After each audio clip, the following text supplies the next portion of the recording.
Going to school in Toronto now, I was really worried about winter because the trees lost their leaves really quickly Yeah. and they start looking kind of ugly. But like soon after, I think just the government decorated all the trees with lights and Oh, very good. the city just kind of lit up. Love it. I guess for Christmas. And then now I'm in the US in New Jersey and we were walking across towns nearby, and every town is lit up Yeah. with lights and decorations, and every house most of the houses have like decorations for Christmas, and it's just really nice because it's kind of the first Christmas time, December, I'm spending outside of Turkey, which is a country that doesn't necessarily celebrate Christmas. Mm-hmm. And it's just very interesting to me, and I like observing how important it is to people here. For sure. I'm here with Jim today. Hello. We're in New Jersey. Jim is the pastor of the A local church. Yeah. Liberty Church Collingswood is the name. Yeah, and I wanted to talk to him about how Christmas is celebrated and seen and experienced in the United States, and with just different people with different views and opinions. Yes. So I'm glad you're asking me because I am considered here in America the ultimate authority on Christmas. So you're talking. I to read the that right somewhere. I person. can't remember where. My blog, probably. Yeah, so I think around about 90% of Americans celebrate Christmas. I think that's probably fair. So, in Iraq, as I understand it, this will be a good bit of what we talk about. So, Christmas originated as a as a Christian holiday, more or less. Yeah. And here in the U.S., I think you're right that 90+% of people celebrate Christmas, which is not necessarily to say that 90% of Americans are necessarily practicing Christians, Mm-hmm. but it is an American, larger scale Western holiday and a Christian holiday as well, Mm-hmm. which has some interesting connection points, overlaps, and discontinuities. But you're right. Even whether thinking about here in New Jersey or when I was growing up, I had friends who were not in Christian traditions. I had some Hindu friends, some Jewish friends, some secular or atheistic friends that didn't have any religious belief. They all had a Christmas tree and open presents on Christmas morning. So it is kind of weird when you think about it. It's very interesting. I think it's best to understand because I'm not very knowledgeable on how it's all started. Like, what are people actually celebrating? What is the meaning of this day? So we can think of it as concentric rings on a tree, sort of moving out. So circles within circles. Yeah. I think at the ancient Christian belief and practice, Christmas celebrates the birth of Jesus of Nazareth, who was probably born, even though the Western calendar, before Christ, after Christ, before the Common Era, puts the birth of Christ at 0. He was probably born maybe 30 to 35 BC, so that the date wasn't exactly right when that calendar was set, but it commemorates his birth.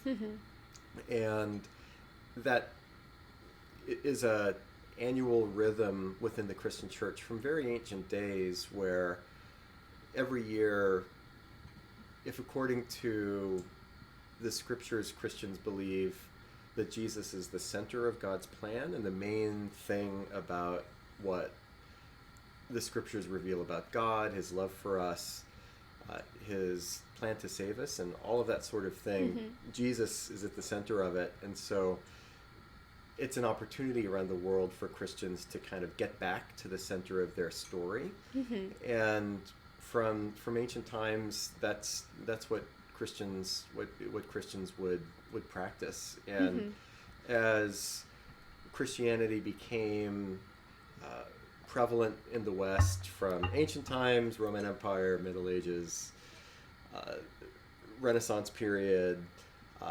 The rhythms of the Christmas season have interconnected with simply the rhythms of the annual calendar here in the West, including with Americans for sure. So it actually dates back, quite back. It does, and as I understand it, I'm not an expert on ancient Christian or ancient church history, but your blog suggested other. oh, sorry. So I am. You're right. Thank you.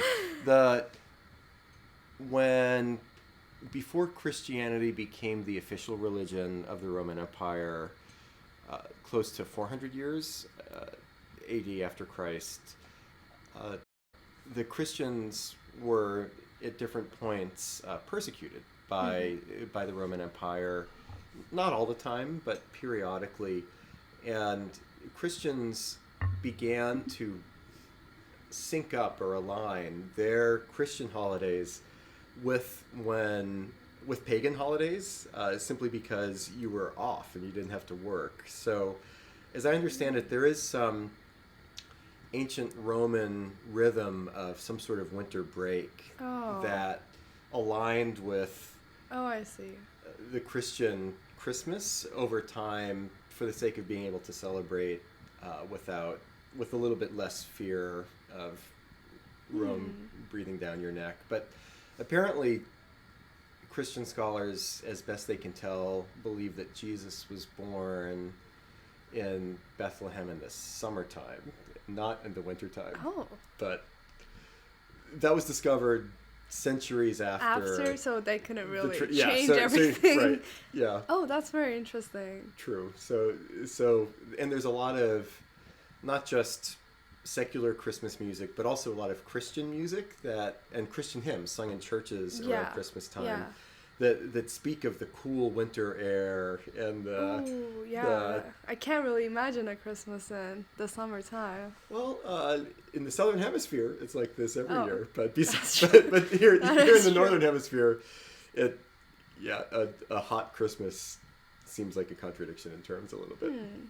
That's interesting to think about. If Christmas was moved to the summer, would we still have some kind of celebration in the wintertime? If so, what that would be about? But well, I'd be interested in Irmak, this is your podcast, not my podcast. You're from Istanbul. Is there a winter break of any kind? Yeah. So it's very interesting because obviously it's the first time I'm discussing this with other students who do celebrate Christmas, because in Turkey we would never really think about, what are we celebrating right now? Yeah. Because in Istanbul, the city does light up, and there are decorations everywhere. Just like here, it's the same thing. Yes. But very, very small percentage of Turkish people actually celebrate Christmas. Interesting. So what is happening is what I thought when I started spending December in a different country. I think what it is people in Turkey celebrate the New Year's. Okay. Exactly the same as Christmas, but people would have Christmas trees in their house. We always would, and my friends always would have a Christmas tree in their house, and they would decorate it. But we have no idea whatsoever of what Christmas. I probably learned 2 years ago what Christmas actually is. That's funny. We do nothing on December 25th, but we celebrate the New Year's. We put gifts under the tree. We decorate the tree. For January 1st? Or the... Yes. Huh. Okay. That night, which is also my birthday. I don't know if I knew that. Yeah. Wow. Which is sad because I get one present, but that's for another episode, my trauma about getting one present for each. When I was growing up, I had a friend named Bobby who also had a January 1st birthday. Do you know Bobby? I do, from the club. From that sad club. Very good. Yeah, so we do that, which is, again, I'm still in shock that why we do that, which is kind of related to what we're going to talk about today in terms of, is Christmas just only about religion and like thinking about, or is it more about getting a get together, a gift giving, service type of holiday? Yeah, I think it's more of a both and instead of an either or. And to both answer that question, or Mark, but then double click on something you said a couple minutes ago. The tradition of Christmas here in the West, I think, is so prevalent and practiced everywhere that, and in the room with us now is my daughter Jessie, who's eating pomegranate. Hello, Jessie. Jessie's off microphone. But is it okay if I shout a question to her? Sure. Jessie, tell me if I'm wrong. It's not typical for an American to ask another American, do you celebrate Christmas? Yeah. Because the way that they would answer that is everybody celebrates Christmas. Oh. Except for the Hanukkah people. But, right. But if you celebrate Hanukkah, they tell you after that you assume that they celebrate Christmas. Right. But that doesn't assume that everybody who celebrates Christmas, quote unquote, has that Christian meaning to it. But it's become so much of its own thing apart from the Christian religion that it's a given, or it's accepted that no matter what family's belief system, pretty much everybody does Christmas, to the point where we don't necessarily need to ask. A different example of that, and I'm sorry if I'm mansplaining Christian holidays in a way that is patronizing. Or do you know the Christian holiday Easter? Does that? Yeah. Okay, so that Easter occurs a few months after Christmas, which celebrates according to the scriptures, the resurrection of Jesus from the dead. And to contrast how Christmas is celebrated with Easter here in the U.S., typically, very often schools that, including public schools that have no religious affiliation, including here in Collingswood, spring break is always the week after Easter here in Collingswood. But Easter is celebrated kind of at this point, and I think it's been like this by and large forever in the U.S. Easter is only celebrated by Christians. Even though it can be a break from school and work for people of any faith or no faith. So an American will ask another American, do you celebrate Easter? And that's another way of asking, do you consider yourself to be a part of the Christian faith and therefore celebrate Easter? And people will say yes or no to that.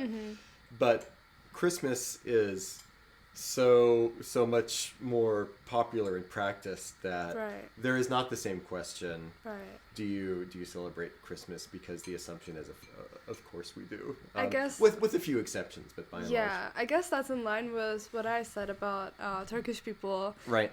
Having like sort of the same actions as you during Christmas time, but because Christmas doesn't also. We don't really use the translated word in Turkish. We just say New Year's is coming up. In English, you mean? The Turkish translation of New Year's? Sorry to... The Turkish translation of Christmas. I don't even know what it is. I see. Yeah. We don't even use the word. Interesting. Yeah, it is very interesting, which raises questions in, is it more of a... Actually, we will get to this. So okay. I kind of want to, we did get into a lot, but I actually had some topics for today. Please. We did talk about how Christmas is across different beliefs, but so you said, Christian or not, most people in America would celebrate Christmas. So many people that it wouldn't even be a question. Yes. Yeah. And by celebrating Christmas, that speaks to the Christmas trees and the presents and all of that sort of thing. But I actually was going to ask at first, are those like the gift giving part, the decoration part, the lights and all of that, do they have any connection to how Christmas started back in the day? This is where there's probably an answer that I don't know, but here's my guess. I like just being able to talk, and we'll see if it makes sense or Yeah. not. But I think there's a couple of different strands there. One is part of the original group of stories from the New Testament, from the Christian scriptures about the birth of Jesus. One of them is the visit of the Magi, or these three kings who came to a very young Jesus bearing gifts, which would have been unusual to bring gifts to a baby or a toddler. And so it's a striking story in the original telling of the Christmas story. So I think there is some connection between gift giving around the Christmas holiday Right. and this ancient Christian story of the visit of the three kings bearing gifts to Jesus. And so you have that strand, plus in various European countries, I guess that Christmas traditions come from Western Europe, maybe primarily England and Germany. So English immigrants, German immigrants. There are lots of European Christmas traditions from before America was founded, very often including gift giving in different ways. And as I understand it, gift giving is a part of Hanukkah within the Jewish tradition, and then back to the Christian tradition, you have some groups of Christians, or just culturally speaking, the 12 days of Christmas, so you'll have different gifts for different days. So at least for centuries, gift giving has been part of the Christmas holiday. But then another layer, and Ermak, you can always tell me that this is too much or it's not the sort of thing you want me to talk about, but I'm talking right now. Another overlay on all of this is simply money and economics, Right. and business and marketing. So as I understand it, Christmas kicked into high gear here in the U.S. after the Second World War, after World War II, when the United States experienced an economic boom. Right. And companies quickly realized, and this is true to this day, That's a great way to make money. Right.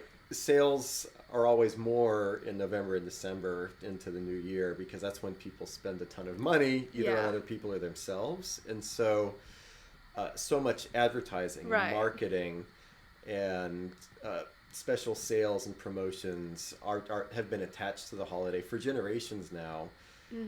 And that it isn't just Christians in the 1940s and 50s that saw the advertising. That I think that was one of the engines of the broadening or the secularization of the Christmas holiday, perhaps. But to this day, money and marketing and advertising is a huge part of the experience of Christmas in the West.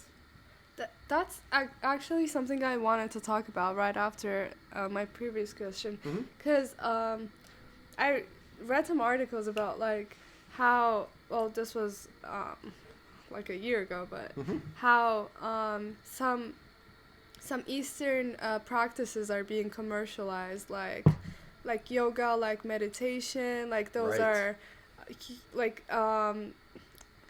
the clothing brands, like the items sold, even they're bought by people who don't know the first thing about yoga, which I'm not saying is a bad thing, but the people who actually practice it have been complaining.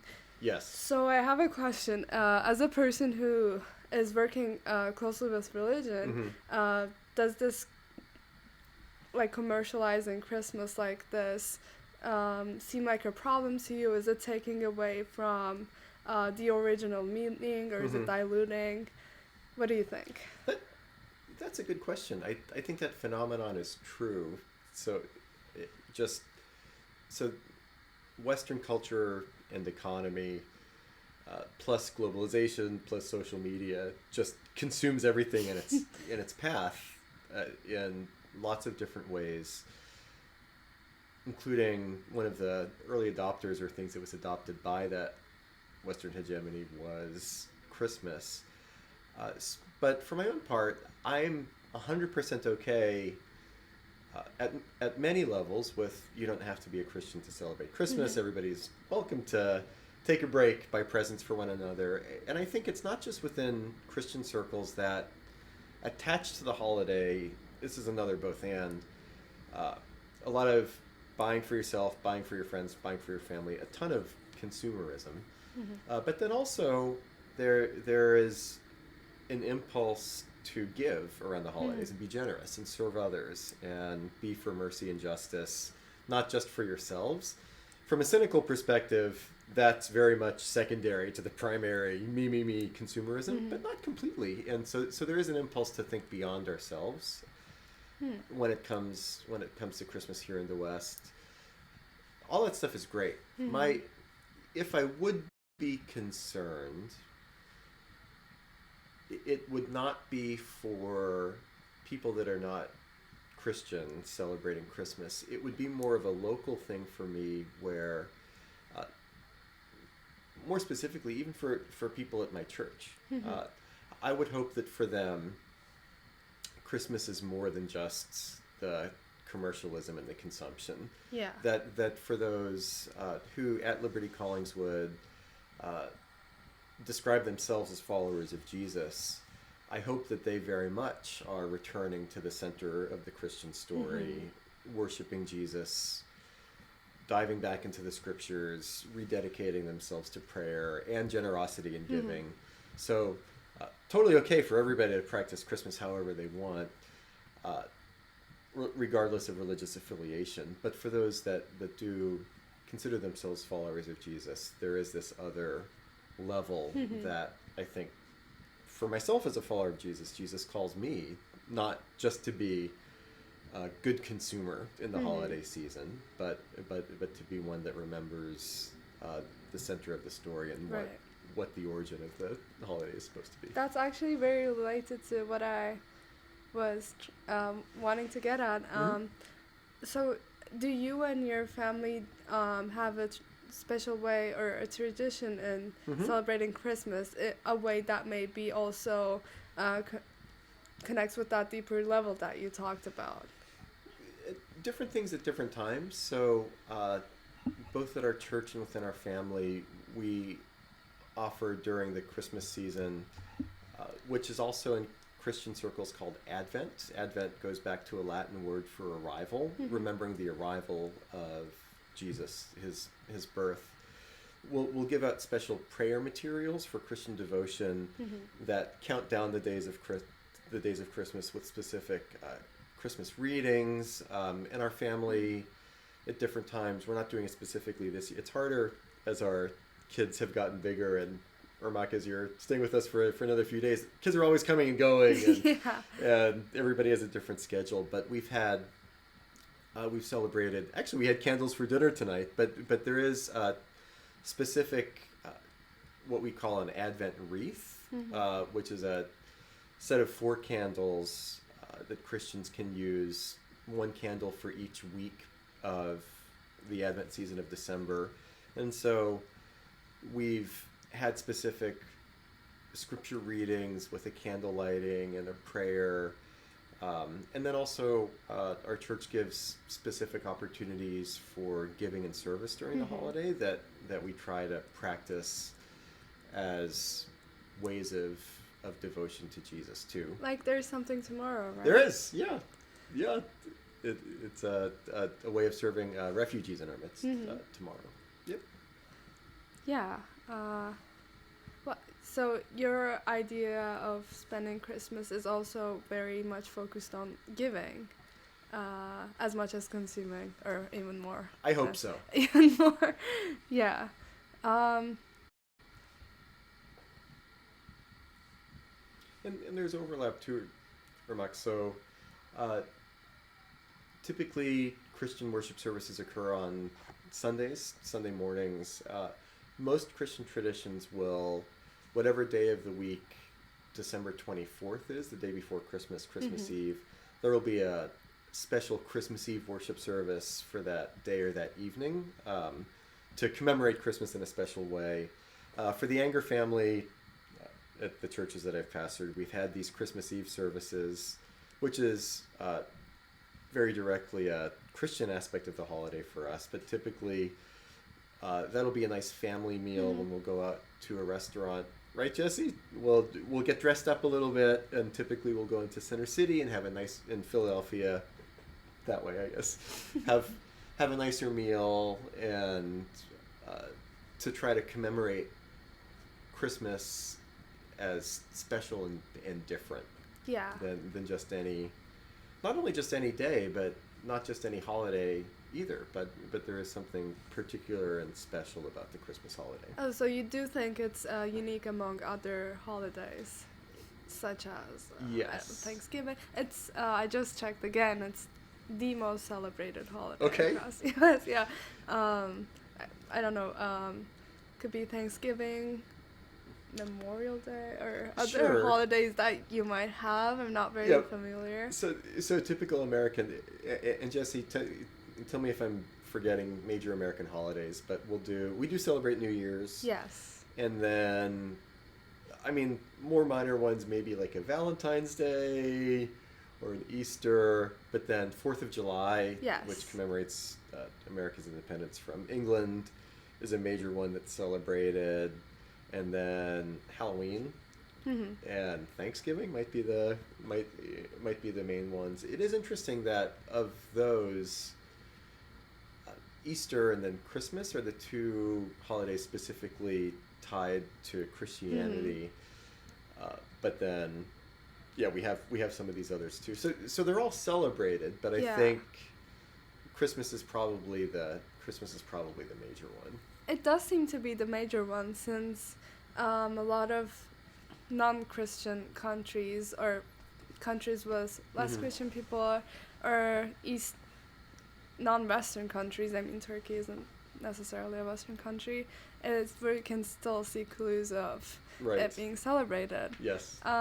Which brings me to kind of an overall discussion, a conclusion about what it kind of says about our values as people, as Mhm. communities. Is it maybe a way to get together?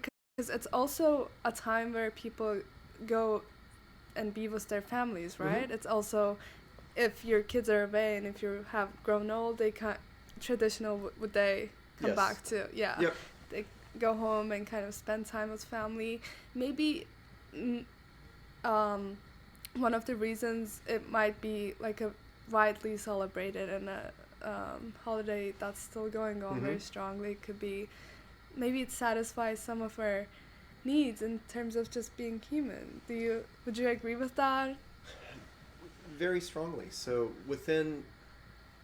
from a perspective of within the Christian story, Christians believe that Jesus is more than just a human being, that he was God come to earth, but then also at the same time, the ideal human being, a best version or best example of what God has created us as human beings to be. And so I hope that, or I see, if at Christmas time there is an impulse to be with family, to reconnect, to exercise kindness, to be generous, those are all aspects of who we are as human beings at our best. And from my perspective, that is an echo of who Jesus was, how he lived, what he calls us to do as well, and God's hope for us, or God's plan for us. If Jesus is God's gift to us as human beings, then one of the ways that we pay it forward is by embodying generosity to others. And if the Christian story connects the birth of Jesus with the death and resurrection of Jesus, also as self-sacrifice, there are echoes of that in how we practice Christmas beyond Christianity itself. But then I think at the same time, that's why it is a holiday that's so resonant with people of various faith backgrounds and traditions, because those are things that we need as human beings, and it's good to come together. It's good to remember the importance of family. It's good to take a break from our work and school to slow down and remember to catch our breath and to become human beings again. And I think Christmas gives us an opportunity to do that. Yeah, even though I'm not necessarily a person that celebrates Christmas, nor my family, when I think back on the years, when I think about around Christmas time or New Year's time, I'm definitely a big time gift giver. I love also hand making stuff for my friends. I have like happier memories because I always remember it about just exchanging stuff with people, and it's not about the monetary aspect of it. It's just about the aspect that or like when we're doing Secret Santa, and we put a price limit on it, so everyone tries to find something personalized, and it's just a nice time to connect those people, and more importantly, connect those people through acts of service, and it's just happy memories. Absolutely. To connect it back with what does it mean to be human question. Again, within the New Testament, at one point, Jesus says it is better to give than to receive. It's better to give than to receive. And Christmas gives us an opportunity to do that and put it into practice. So as excited as we become when we receive stuff, when we get stuff, it's even better for us to be generous and to give to others. So any reason or inducement for us to do that more, I think, is something that we should welcome. Yeah, even like, I don't know, just thinking about those times and how happy I was. I can say that this holiday, whatever it might mean to people, is definitely a tradition that makes people happy and feel warm and connect or reflect. Like, it brought me to make this podcast with you. Very true. Yeah. And so, on last thought, what is your favorite thing about this holiday? My favorite thing about this holiday is the food. I'll give a two-part answer. For me as a pastor, at our Christmas Eve service every year, we will sing at the end of church Silent Night, which is a classic Christian Christmas song that commemorates the birth of Jesus. And as we sing that last song, we dim the lights at church and pass around candles. And we usually end the singing of that song without any musical instruments. And there's this serene quiet of the congregation by candlelight singing Silent Night, remembering the birth of Jesus into the world. And that's something that I treasure as a pastor, and then also as somebody that loves Christmas for myself. So it's a very precious moment. And then I think also, and this is increasingly true for me, as you know, Josiah and Micah are not living with us full time as they're students different places. Christmas gives us an opportunity to be together as a family, and so it's more precious to me, for example, for us to go out to eat as a family on Christmas Eve, when we just do that a lot less within the normal course of a year, because everybody's different places. And as life will go on, Emily and I will have less children at home, not more, and so we'll appreciate that aspect of the Christmas holiday all the more. Yeah, I could almost imagine that moment in church where, because I've been to that church and it's very beautiful, and it has a very great energy to it. This is a whole another topic, but yeah, I could really imagine it. I'm really glad that we got to talk about Christmas before it actually arrived, because now I feel more intentional going into it. I hope you feel the same way. I do. And thank you so much for joining me and talking to me about all of this. I loved everything that you had to say about it, and I'm so happy that I got to talk to someone who's way more knowledgeable than me about this. Well, it was a delight, and thank you for inviting me onto your podcast. This is a first for me. It's been Really? great. First on your podcast. Oh. Okay.